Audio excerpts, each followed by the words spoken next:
Good morning. My first job after college was as a computer programmer for a large corporation in St. Louis. It happened that a young woman joined our team, and after a couple of years of sitting next to each other and working together, it was not surprising when she invited me and another team member to her wedding. But as my coworker and I made the 90-minute drive to the rural community south of St. Louis where our friend, Naora, was to be married, we had some trepidation because we realized we would be the only white people in attendance. Now, when I was in junior and senior high school, I lived in an integrated neighborhood in St. Louis County, less than 10 miles from Ferguson, as a matter of fact. So I was used to being in mixed-race settings. But this was the first time I would truly experience being the other because of my race.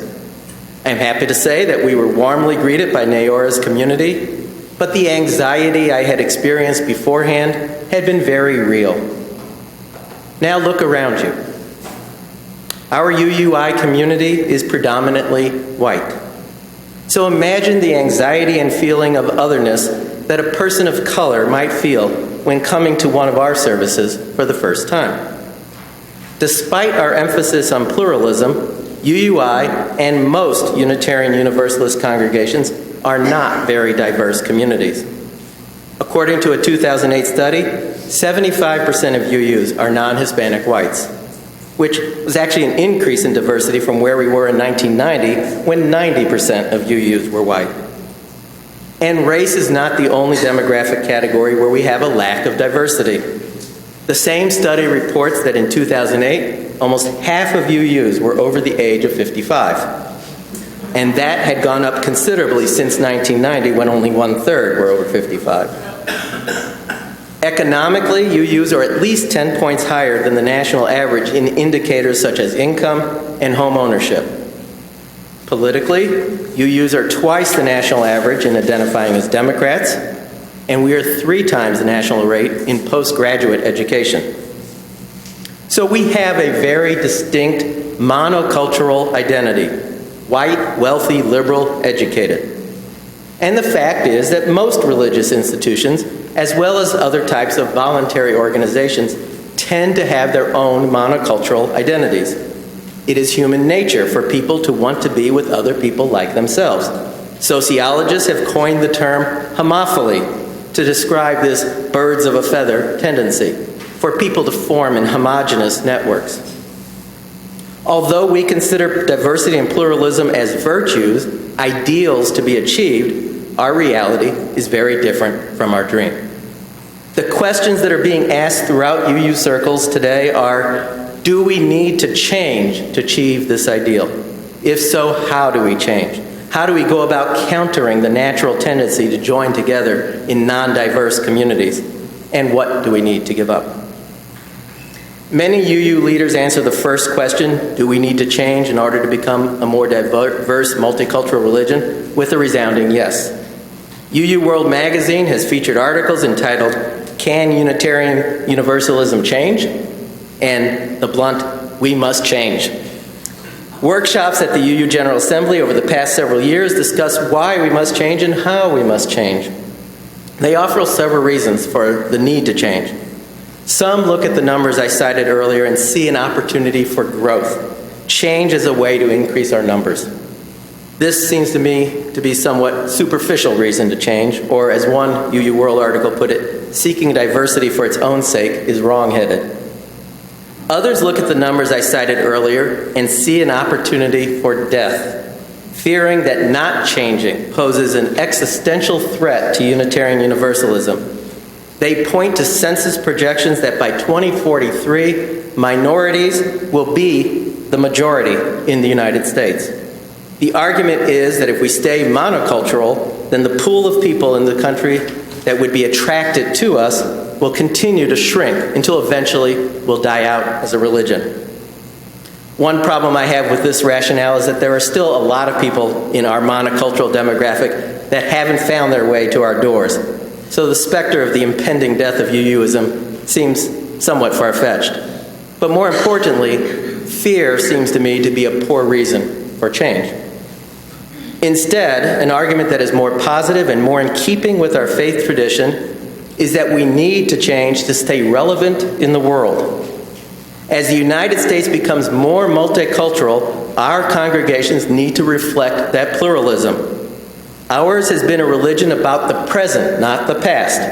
For us to be effective allies when engaging the issues of the day, such as LGBTQ rights, racial justice, immigration, or economic inequality, we need to look at the world through a multicultural lens, rather than through the privilege of our monocultural lens.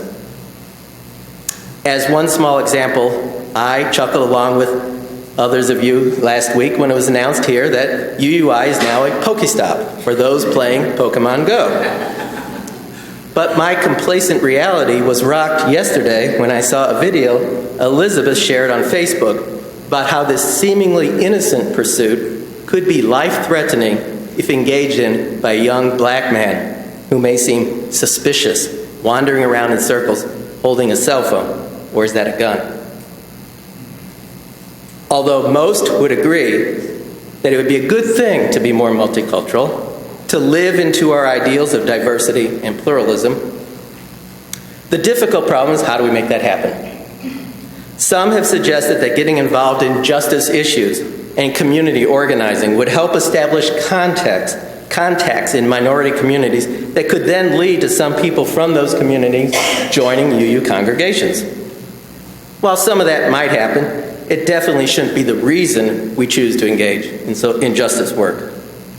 Similarly, showing up at events like the Pride Parade wearing our yellow Standing on the Side of Love t-shirts, as well as other types of direct or indirect advertising of ourselves to people outside our normal demographic, may attract a small number of people to our congregation doors or to our website.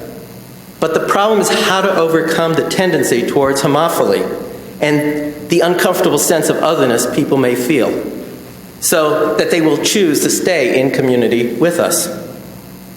One way that some congregations try to make that happen is to call a minister of color. The Unitarian Universalist Association has introduced a diversity of ministry initiative to help increase the number of ministers of color and to provide them support in creating diverse ministries. This has had some success, but is obviously a solution only a few congregations can adopt. The solution that is most often recommended is to make changes to the Sunday morning experience, both at the interpersonal level and at the worship service level. At the interpersonal level, the key is to make everyone feel welcomed, like I was at my friend's wedding.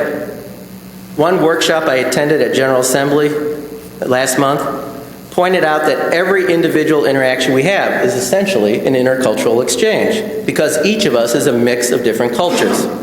So we all need to learn how to navigate these interactions without giving offense or making someone feel uncomfortable. Often that can happen unintentionally, such as through seemingly innocuous questions, like asking a visitor where they work when they may be unemployed, or asking a white visitor where they went to college, but asking a black visitor, did you go to college? I also attended a workshop on intercultural competency, which discussed the tendency in many UU congregations to focus on what various cultures have in common and to minimize or avoid altogether our differences. To become an effective multicultural congregation, they said, it is necessary to move beyond this minimization stage and begin to celebrate our differences and incorporate them in our church life. I think we could all benefit from a workshop on intercultural competency to help us relate better with those who are different from us and to help make UUI an even more welcoming congregation. But the area that receives the most attention and is the most controversial when discussing the question, do we need to change, is the Sunday service. Its structure, its style, and its content. The assumption is that the format we use here at UUI and that is used at most UU congregations, with its Protestant structure of hymns and sermon, with its sedate style, with its emphasis on intellectual content rather than emotional content, that this format appeals to our white, wealthy, liberal, educated monoculture, but is not engaging for people with different cultural backgrounds. We are told that if we truly want to become multicultural, then we need to change our worship service to be more appealing to people from other cultures. There are two problems with this. Pragmatically, the risk is that a change in style may alienate those from the monoculture that we currently serve long before we start gaining members from other cultures. Also, I'm not aware that there is a single worship style that is deemed amenable to all cultures. So there is a possibility that all we would accomplish is exchanging one monoculture for another. The other problem with changing the worship service as a means of becoming more multicultural is that it's not authentic. The worship service should derive from our core beliefs and provide the means to express the unique message of our faith. Just as we can't put an Apple interface on a Windows computer because the interface reflects the underlying operating system, so too the worship service must reflect who we are and how we think of ourselves as a religious faith. Before we start making changes to our service style, we should first consider whether we need to change the message of our faith. There are several ideas that comprise our message, such as the spirit of love and the inherent worth and dignity of each person, but there are three narratives that I believe have been central to our message for the past 3 centuries and have informed our worship service. The key concept is the principle of freedom of conscience. Our religion is based on the idea that each of us can discern our own truths. This is then expressed in our services through the concept of the freedom of the pulpit, where the person occupying the pulpit shares their truths in a sermon, and the freedom of the pew, where the congregants are free to accept or reject what they hear. Complementing this central idea are the narratives of heretics and sanctuary. We take great pride that we are a religion of heretics, people who have rejected the prevailing religious ideas of the day, forged our own religious beliefs, and speak truth to power.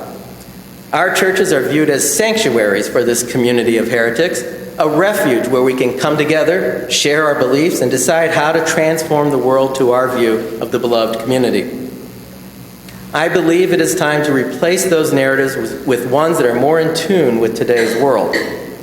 Freedom of conscience is still a key concept. It is central to our theological pluralism, the one area where we are successfully diverse, as our congregations are home to people of various theistic and non-theistic beliefs. But freedom of conscience rests upon a deeper truth, that the central aspect of life is change, including the freedom to change your beliefs. When someone unfamiliar with Unitarian Universalism asks me to describe our religion, one thing I always tell them is that ours is a faith where you can change your beliefs without having to change your church. Because we understand that as a person experiences life and comes in contact with the wisdom of others, growth and change are inevitable. A person of 60, such as myself, won't have the same beliefs I had when I was 40 or 20. Our religion accepts this and does not require that we hold on to the beliefs that we had 20 years ago, or that someone else had 2,000 years ago. Instead, ours is a religion that helps us on our journey of discovery and provides us companions along the way. And it's not just our beliefs that change. We are constantly experiencing changes in life. Birth and death, marriage and divorce, new jobs and no jobs. Our religion helps us to accept and adjust to the changes we will inevitably encounter on our journey through life. Unitarian Universalism has also always recognized that the world around us is in a constant state of change.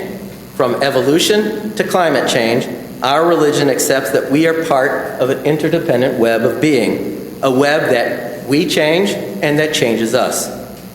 And our faith accepts that our knowledge of the world is ever-changing, that revelation is not sealed, and from quantum physics to dark matter to human consciousness, the world still holds mysteries that have yet to be pierced and that have the potential to change us in unimaginable ways. Change has always infused our religion, and it is time to embrace it as our central tenet.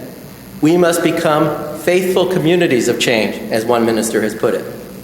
We need to incorporate change as part of our church life so that by practicing it in here, we will be prepared when we encounter it out there.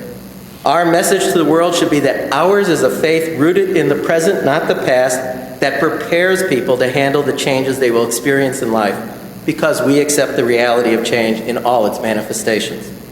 Everyone, black or white, young or old, rich or poor, everyone encounters change. So hopefully this message will be powerful enough to overcome the influence of homophily. If we change our central tenet from freedom of conscience to being a religion of change, then we also need to change the complementary narratives of heretics and sanctuary. We are no longer the heretics, the outsiders who have discerned truths others haven't, and speak these truths to power. Many others have now seen these same truths and are grappling with changing their reality. As a religion experienced with change, our role needs to become change agents, guides to help others adjust to change. And we have also learned that marginalized communities have experiences that our monocultural community has never encountered. So our role is also to be their allies, to be guided by them and continue to change ourselves. If we are a religion of change, then our churches need to be viewed as laboratories instead of sanctuaries. We must become a place where we can try out new things, where we can practice change, where we can learn to accept that sometimes we will fail. And we need to be open to new ideas. At the recent board retreat, I suggested that every committee should have one person on it who has been at UUI for less than 5 years. Because it is you newcomers and young adults who have fresh eyes and fresh ideas. As a UU World article said, rather than trying to create something young people may like, we can create the openness in our congregations that will invite younger people to create something they will like. In other words, don't leave it to old farts like me to decide what changes we should experiment with. You should have a voice in charting the future of this church. So, carpe posterum, seize the future. If we change our narratives by becoming a religion of change, where our members are change agents and allies, and our churches are laboratories, then it would be natural that our Sunday services would be the place where these narratives are played out. We need to experiment with a variety of worship styles that appeal to a variety of cultures. And that's okay, because that is what a religion of change should do. Being static is the enemy of change. And being monocultural is the enemy of change, because change demands diversity. Evolution teaches us that without diversity, we can't adapt and evolve. And that is the true path to extinction. One of my favorite philosophers is Heraclitus, the ancient Greek, who lived around 500 BC. He is reported to have said, "The only constant is change." One of my favorite authors, Isaac Asimov, expanded on this when he said, "The only constant is change, continuing change, inevitable change. That is the dominant factor in society today. No sensible decision can be made any longer without taking into account not only the world as it is, but the world as it will be." But it is in the verses of Octavia Butler that you heard earlier that cast this idea in a religious light. So I leave you with her words. The only lasting truth is change. God is change, and hidden within change is surprise, delight, confusion, pain, discovery, loss, opportunity, and growth. May it be so.